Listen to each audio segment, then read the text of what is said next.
U pozorištu budućnosti autorsku predstavu Željka Mitrovića Lu po prvi put pogledali su i mališani iz Centra za zaštitu odojčadi, dece i omladine Zvečanska, kojima je vlasnik Pink Media grupe još jednom ulepšao detinjstvo. Željko i deci iz Zvečanske imala su priliku prvi put da pogledaju vašu predstavu. Jeste, moji omiljeni klinci, evo danas na 17. igranju su bili ovde i srce mi je puno, uvek volim kada nešto uradim za njih. Vidim da su egzaltirani, vidim da im se predstava dopala, ponovo prepuna sala i idemo dalje. Evo spremamo, večeras imamo sastanke, evo koliko sam razumeo, završili smo i sa Laletom Pavlovićem novu verziju mjuzikla Šovinistička farsa, to je u pripremi. Kao što znate, Dimi priprema Pepeljugu, Šaban će najverovatnije izvesno krenuti u premijerno prikazivanje u prvih 10 premijernih igranja 17. decembra. Tako da evo, repertoar se polako puni i još jednom da kažem, evo, neverovatno je, svako igranje je prepuna sala. Zoki, kako su klinci zadovoljni? Da, mislim, bilo je prelepo. Ja sam imao priliku da drugi put pogledam predstavu. Jako je važno da naši klinci budu uključeni u sve one događaje na nivou grada, naročito koji se tiču umetnosti, kulture. Oni jesu tu prisutni, omogućeno im je da više puta u toku godine imaju ovakve događaje, aktivnosti organizuje Željko i Pink, tako da smo mi vrlo zahvalni na tome. Njihova uključenost u društvenu zajednicu, u događaje, jeste i neka vrsta pripreme za izlazak iz doma, za nešto što ih očekuje u životu i vrlo je važno da budu uključeni u sve te aktivnosti. Dimi, Željko je najavio puno novih projekata, kako teku pripreme?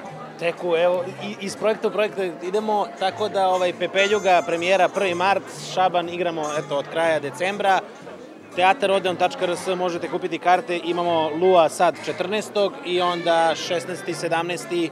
Riblja čorba, tako da to je za sledeći vikend gde ljudi mogu da kupe karte i uskoro će imati prilike i najmlađi da uživaju u Teatru Odeon u magiji u stvari pozorišta, jer to će biti jedan veliki magic show, možete zamislite vilu koju leti i koja stvaramo na sceni, kočije i sve ostalo, tako da apsolutno će biti show i za decu i za odrasle i bit će od 4 do 104, moći će svako da gleda i da uživa. Spektaklom u Teatru Odeon i ovoga puta posetioci su ostali oduševljeni. Sala je i tokom ove izvedbe bila popunjena do poslednjeg mesta, a publika je saglasna u jednom, da je mjuzikl Željka Mitrovića premašio sva očekivanja. Ja sam toliko gledala sa pažnjom i jedva sam čekala da dođem sa tolikim nestrpljenjem. Pa ja sam gledala prvi, ovo i drugi put, malo su promenjeni kostimi, to je lepo.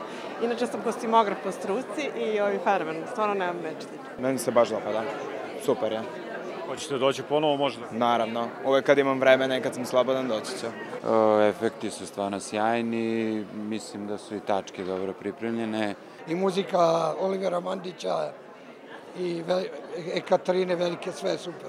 Pa predstava je fantastična, stvarno čitav aspekt po kom su organizovali, čitav taj prostor, koreografiju.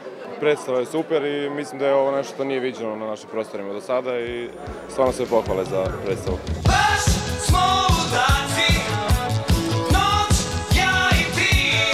Teatar Odeon postavlja nove umetničke i tehničke standarde u ovom delu Evrope, a za sve predstave vlada nezapamćeno interesovanje. Osim Lua na repertoaru je i mjuzikl Pogledaj dom svoj anđele, a uveliko se priprema i veliki broj novih predstava. Srđan Kuvekalović, televizija Pink.